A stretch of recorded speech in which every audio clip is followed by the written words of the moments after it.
Growth को भूलने जाना, ये मंत्र है कल का, ये नारा है सबसे बड़ा। और ये नारा तभी साकार होगा, ग्रोथ तभी आएगी जब हम लोग एक चीज पे काम करेंगे, वो है रिलेशंस। अगर लड़ाई झगड़े रहेंगे तो क्या ग्रोथ होगी सर? अच्छे रिलेशन चाहिए। रिलेशन की जब हम बातचीत करते हैं तो हमें मालूम है कि किन्हीं भी दो चीजों के बीच का जो संबंध है उसे हम रिलेशनशिप कहते हैं। पिता पुत्र का संबंध, डॉक्टर और मरीज का संबंध, अपलाइन और डाउनलाइन का संबंध, पति पत्नी का संबंध, ये एक रिलेशनशिप है। तो आज इसी विषय में हम लोग थोड़ा सा बातचीत करेंगे। देखिए, रिलेशनशिप को अगर हम दो भागों में डिवाइड करें, एक हमारा फैमिली रिलेशंस, जो लोग हमारे पारिवारिक लोग हैं, जिसमें एक छोटी यूनिट जिसमें 5-6 लोग हैं, पति पत्नी हैं, पेरेंट्स साथ में रहते हैं, तो एक तो वो यूनिट हो गई। और एक जो हमारे क्लोज रिलेटिव्स रहते हैं, बुआ हैं, चाचा जी हैं, चाची हैं, बच्चे हैं, कजन्स हैं, वो सारा का सारा हम लोग फैमिली में कवर करते हैं। तो इन दोनों रिलेशंस के बारे में थोड़ा सा हम लोग देखते हैं। फैमिली रिलेशंस क्यों इंपॉर्टेंट है? हम सब लोग बिजनेस में हैं, बड़े बिजनेस मैन या वुमेन बनना चाहते हैं, खूब सारा पैसा बनाना चाहते हैं, यस और नो? और अभी तक इरादा नहीं किया था तो महावीर जी और अत्री जी की जो ट्रेनिंग शानदार रही तो अब तो इरादा हो गया है सर। अब बड़ा बिजनेस करें, लेकिन बड़े बिजनेस में ये जरूर ध्यान रखें कि आपकी फैमिली आपके साथ रहनी चाहिए। हम कितने भी बड़े बिजनेसमैन बन जाएं, लेकिन शायद स्टीव जॉब्स जितने शायद बड़े न बन पाए। एप्पल के फाउंडर स्टीव जॉब्स पूरी दुनिया के लिए इंस्पिरेशंस हैं। जब ये डेथ बेड पे थे, इनके जो लास्ट वर्ड्स हैं उसको अगर हम संक्षेप में जाने समझें इसको, तो इन्होंने ये लिखा था बिल्कुल अंतिम समय में कि मैं बिजनेस में कामयाब हुआ, एक बड़े लेवल पे पहुंचा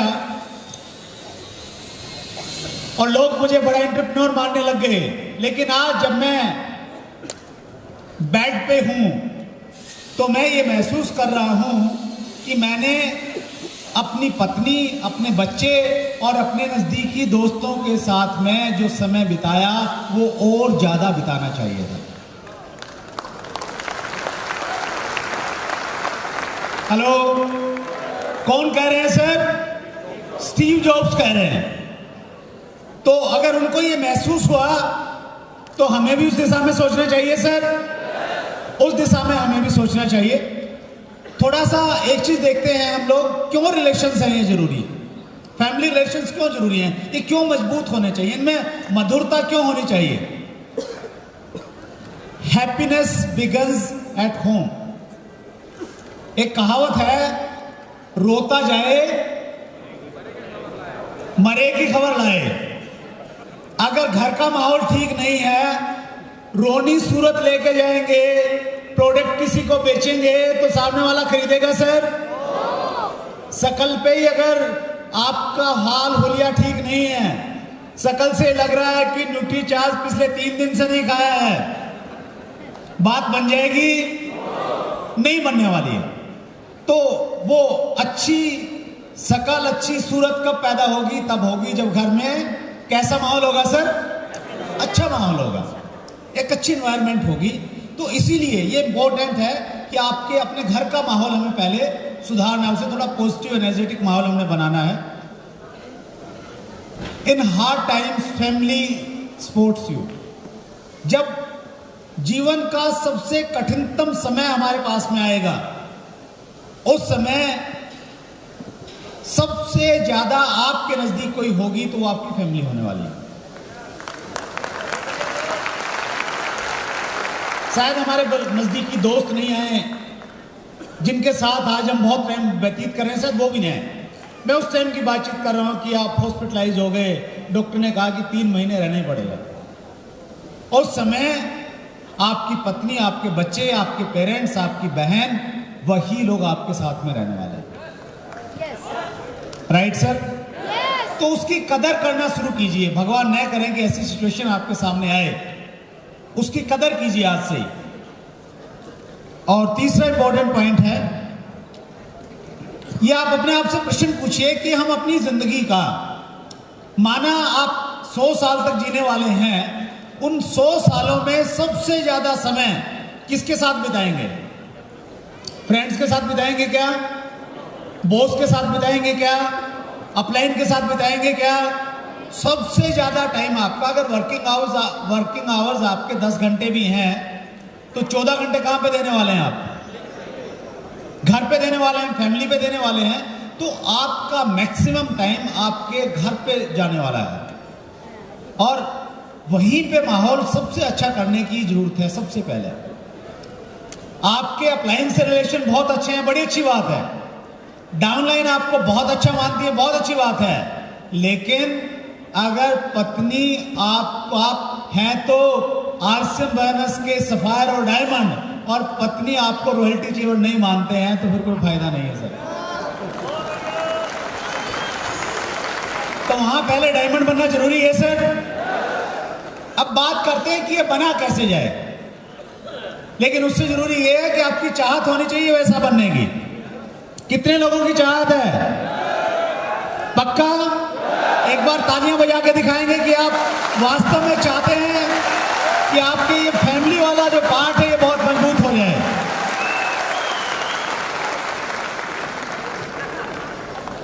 देखिए, बहुत सारे लोग आपसे कहते हैं, या शायद आप भी कहते होंगे अपनी अपलाइन से, कि सर मेरी कमियां बताइए, मुझे सुधारिए। हेलो, मैं आपको एक टास्क दे रहा हूं, आप अपने आप को नंबर दीजिए। 0 से 10 नंबर के बीच में आपने अपनी मार्किंग करनी कि आप कहां पे स्टैंड कर रहे हैं। कैसे करेंगे? आप इसको 5 भागों में डिवाइड कीजिए। 2-2 नंबर के 5 प्रश्न हैं।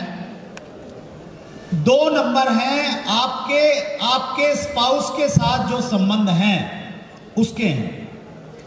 2 नंबर हैं आपके पेरेंट्स के साथ आपके जो रिलेशन है उसके हैं। आपके बच्चों के साथ में जो संबंध हैं, 2 नंबर उसके हैं सर। 2 नंबर हैं आपकी जो ग्रांड फैमिली है, जिसमें आपकी बहन है, उसकी शादी होगी तो वो आ गई, आपके जीजा जी आ गए, आपकी बुआ जी आ गई, मामा जी आ गए, नाना जी नानी जी आ गए, वो ग्रांड फैमिली है। 2 नंबर उसके हैं सर। और 2 नंबर हैं आपके नजदीकी दोस्त, बिजनेस से अदर जो दोस्त हैं। आज आप बड़े लीडर बन गए, लेकिन स्कूल में किन्हीं के साथ आपकी बड़ी दोस्ती थी। चाणक्य ने एक जगह लिखा है कि अगर आप किसी से दोस्ती करने जा रहे हैं, अगर आप किसी से दोस्ती करने जा रहे हैं और उस व्यक्ति ने अपनी जिंदगी में उसके 3 अच्छे दोस्त आज अगर उसके साथ नहीं है, तो ऐसे व्यक्ति से कभी दोस्ती नहीं करनी चाहिए। हेलो, और मतलब वो उस समय फ्रेंड की बात थी, शायद कंपनियां नहीं होती थी। आज के संदर्भ में आप ऐसा कह सकते हैं कि जो व्यक्ति 3-4 कंपनियों में डोल गया, तो वो शायद बहुत ज़्यादा आप उस पर विश्वास नहीं कर पाएंगे। राइट? उसको इस सेंस में भी हम ले सकते हैं। एनीवे, तो आपने सर 2-2 नंबर के कितने प्रश्न हुए सर? 5 हुए। अब आपने अपने आप को ये देखना है ईमानदारी के साथ में कि आपके और आपके स्पाउस के, आपके जो पति हैं या पत्नी हैं, उसके साथ आपके संबंध कितने हैं। वो आपके बारे में, उनका केयरिंग एटीट्यूड, या आप क्या सोचते हैं उनके बारे में, कहां आप देखते हैं, आपने जज करना है। पेरेंट्स, इसमें ध्यान ये रहे कि जैसे होता है ना कि जो इंपॉर्टेंट सब्जेक्ट होते हैं हमारे, जैसे हम लोग पढ़ते थे 10th तक, तो ये था कि भाई इंग्लिश हिंदी में तो पास होना जरूरी है ही है, कंपलसरी सब्जेक्ट होते थे। तो ये 5 कंपलसरी सब्जेक्ट हैं। इसमें अगर किसी एक में आपका 0 नंबर आया तो फिर आप फेल हैं। आप ये नहीं कह सकते कि मैं पति पत्नी के साथ तो बहुत बढ़िया हैं, लेकिन माँ बाप तो मेरे निकम्मे हैं, गांव में हैं, मेरे को कुछ नहीं दिया इसलिए मेरे संबंध अच्छे नहीं हैं। हेलो, फिर आप फेल हैं सर। आप ये भी नहीं कह सकते कि माँ बाप तो ठीक हैं, लेकिन बहन की शादी हो गई, कोई ज़्यादा रिश्ता नहीं है, आना जाना नहीं है, तो फिर भी आपके बहुत अच्छी परफॉर्मेंस नहीं है। Right sir? अपने आप को जज कीजिए, बहुत कुछ आपको एनालिसिस करने का मौका मिलेगा सर। देखिए, आरसीएम माइनस में हम लोग कहते हैं कि आपकी ओवरऑल पर्सनैलिटी ग्रो करती है। तो ओवरऑल पर्सनैलिटी का मतलब ये है कि हर क्षेत्र में आरसीएम का डिस्ट्रीब्यूटर्स न केवल मात्र बोनस करते हुए वो अगर किसी रिश्तेदारी में जाए तो लोगों को ये लगना चाहिए कि ये कहां काम करता है, इतना बदल क्यों गया है।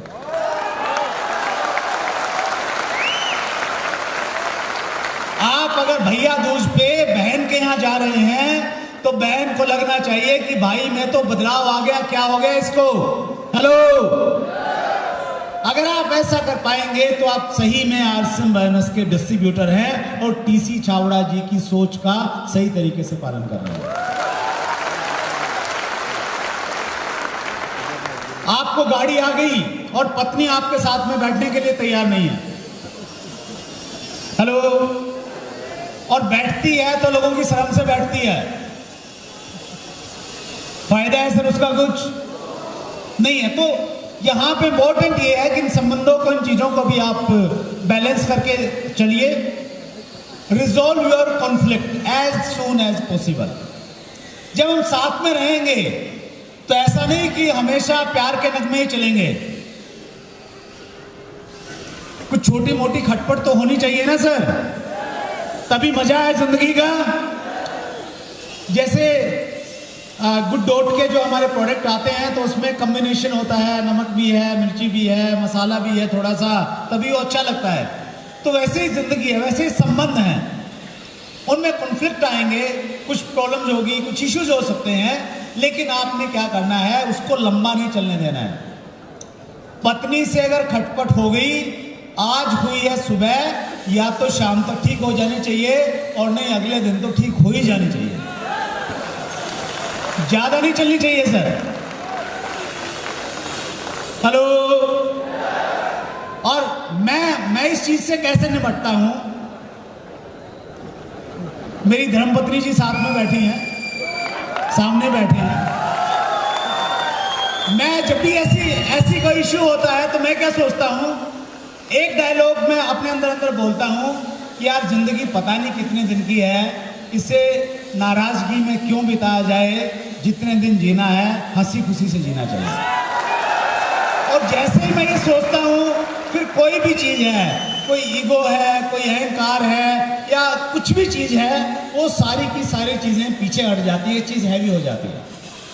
आपका कोई दोस्त है, कोई रिलेटिव है, किसी से झगड़ा हो गया, बिजनेस में किसी से कोई सही बात नहीं बनी, ज़्यादा दिमाग पे मत रखिए। कल शक्ति भाई का एक ट्रेनिंग सेशन था यहाँ पे, उन्होंने बड़ी अच्छी चीज़ कही कि दिमाग में कचरा मत रखिए, उसको निकालते जाइए। तो जब भी आपको ऐसा लगे तो आपने क्या बोलना है कि यार पता नहीं कितने दिन की जिंदगी है, खुशी के साथ में रहना। राइट सर, कहा जा सकता है यस। जितना जल्दी हो सके उसको आप सोल्व कीजिए। Do not take family for granted. हम डाउनलाइन के साथ तो बहुत केयरिंग होते हैं, और स्पेशली सेकंड लेग के साथ में। हेलो, लेकिन जब फैमिली की बात आती है तो उनके प्रति उतना केयरिंग नहीं रहते हैं। उनको हम गारंटीड ले लेते हैं कि ये तो घर के ही आदमी हैं, घर के ही लोग हैं। घर के लोग होके उन्होंने कोई अपराध किया क्या? हमें तो प्रायोरिटी देनी चाहिए क्योंकि वो घर के हैं, सबसे ज़्यादा टाइम हम उनके साथ में बिताने वाले हैं, तो उनको हमेशा प्रायोरिटी दीजिए, उनके प्रति केयरिंग रखिए, उनके प्रति ध्यान रहिए, उनसे प्यार से बातचीत कीजिए। ज़्यादातर प्रॉब्लम पता कहाँ पे हैं? घरों में ज़्यादातर प्रॉब्लम है, पत्नी को दिक्कत ये है कि ये मेरे से तो तू तोड़ा करके बात करता है और फोन पे लोगों से बड़े प्यार से बात करता है। Hello, yes sir. तो ऐसा क्यों हो रहा है? ऐसा इसलिए हो रहा है क्योंकि हम उनको गारंटी ले रहे हैं। हमें मान रहे हैं तो अपने ही लोग हैं, ये नाराज कहाँ होके जाने वाले हैं। डाउन लाइन की तो दिक्कत है कि प्यार से नहीं बोलेंगे, भाग जाएगी। अब कानून लचीला हो गया सर पति पत्नी के संबंधों में भी, ध्यान रखिएगा। अब समय बदल रहा है, अब वो नहीं रहा कि 7 फेरे ले लिए तो 7 जन्म का लाइसेंस मिल गया। Right sir? अगर हम वेस्टर्न कंट्रीज की सारी चीजें अपना रहे हैं तो ये भी धीरे धीरे असर करेगी हमारे समाज पर, तो थोड़ा और ज्यादा अच्छे संबंध रखने की जरूरत है। कितने लोग मानते हैं? Thank you very much. चलो मैं थोड़ा थोड़ा आगे बढ़ाता हूं, थोड़ा सा शायद लंबा हो जाएगा। अब हम दूसरे संबंधों की बात करते हैं, बिजनेस रिलेशंस। फैमिली अगर ठीक है, अब इसका मतलब ये भी नहीं है कि भाई फैमिली में भी ये करना है, फोन किया जाए, अपलाइन फोन करे, कहा है, बोले जी घर पे हूं, पत्नी की सेवा कर रहा हूं, बच्चे को स्कूल छोड़ के आया हूं, स्कूल से लेके आना, बस यही काम धंधा है। अभी बैलेंस बना के चलना है सर आपने। Right sir? अब बिजनेस रिलेशंस की हम बातचीत करते हैं। देखिए हमारे बिजनेस में एक रिलेशन है, रिलेशन विद अपलाइन। हम सबकी अपलाइन है या नहीं है?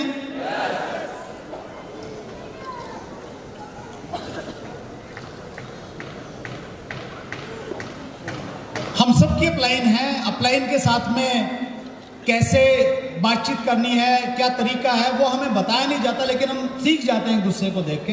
लेकिन कुछ छोटी छोटी चीजें हैं, क्योंकि उसकी बहुत ज़्यादा ट्रेनिंग नहीं होती है, तो कुछ 1-2 पॉइंट्स हैं जो मैं इंपॉर्टेंट समझूंगा, वो मैं आपसे शेयर करूंगा। हम सब लोग ये मानते हैं कि भाई आप यहाँ पे हैं, आपके नीचे आपकी डाउनलाइन है, ऊपर जो ग्रीन डॉट आपको दिख रहे हैं आपकी अपलाइन है, और ये पूरी आपकी अपलाइन है, जिसे हम LOS भी कहते हैं, लाइन ऑफ स्पॉन्सर्स भी कहते हैं। जो आपकी अपलाइन के साथ में संबंध है इस बिजनेस में, वो वैसा होना चाहिए जैसा आपका संबंध आपकी माताजी के साथ में है।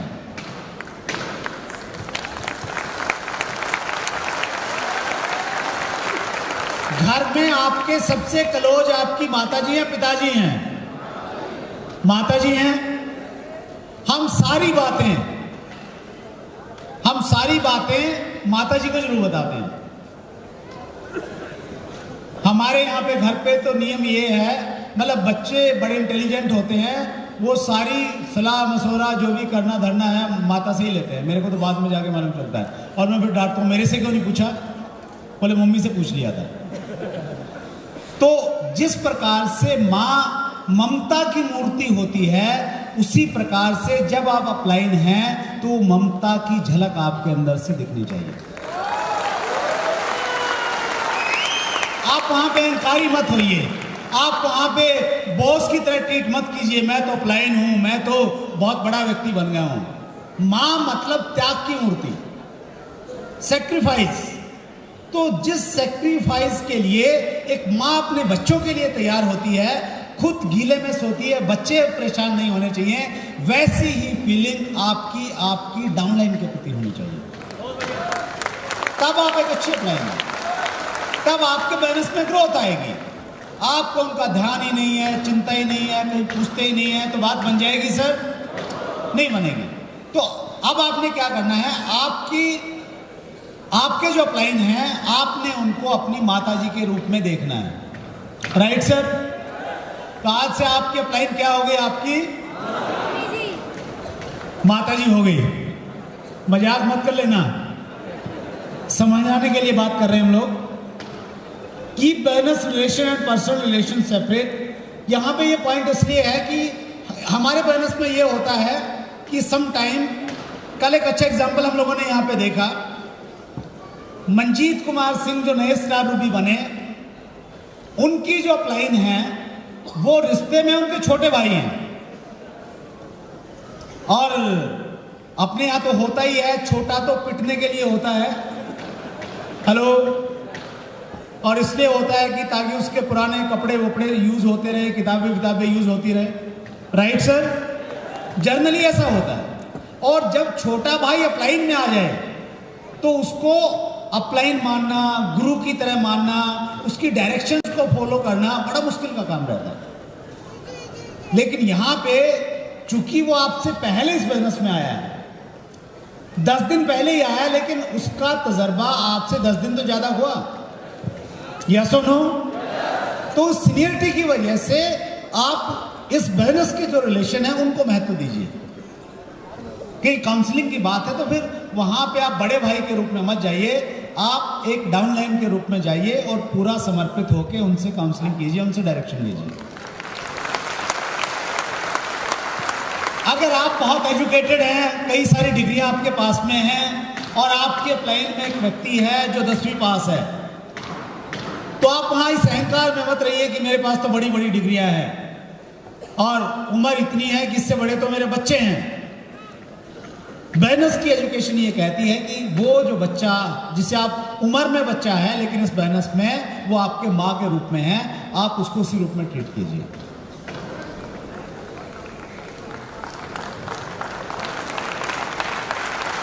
Respect them through words and body language, age and qualification doesn't matter, इस पे हमने बात किया। और रिस्पेक्ट क्यों देना है? इसलिए देना है क्योंकि डुप्लीकेशन का बहनस है। अगर हम एक दूसरे को रिस्पेक्ट नहीं देंगे, आदर सम्मान नहीं देंगे तो प्रॉब्लम आ जाएगी, यस और नो? और हमारे बहनस में देखिए इस परंपरा के बड़े फायदे हैं सर। कल शाम को सेकंड सेशन था, बाहर बहुत ज्यादा भीड़ इकट्ठी हो गई ऊपर वाले गेट्स पे। हालांकि बहुत अच्छी मैनेजमेंट, बड़े बाउंसर, सब कुछ वहां पे था, लेकिन जब क्राउड बहुत ज्यादा होता है तो बहुत हल्ला गुल्ला, ये वो, लाइन नहीं लग रही है। वहां पे मैं और मुकेश कोठारी जी गए, थोड़ा सा बस हम वहां प्रेजेंट रहे और कोई हल्ला नहीं, कोई गुल्ला नहीं, कोई डिस्टर्बेंस नहीं। लोग ऐसे आ रहे थे जैसे बच्चे लाइन में लग के जाते हैं। ये ऐसा क्यों हुआ? ये ऐसा इसलिए हुआ क्योंकि हमारे बहनस में रिस्पेक्ट करते हैं लोग, आदर सम्मान करते हैं, यस सर। तो ये जो कल्चर है, ये कल्चर बहुत बढ़िया है, इसलिए वो रिस्पेक्ट होना चाहिए। क्योंकि डुप्लीकेशन का बहनस है, टीचर स्टूडेंट की थ्योरी पे बेस्ड है, और अगर आप ऐसा करेंगे तो ऐसा लगेगा कि ये वैल्यू बेस्ड सिस्टम है।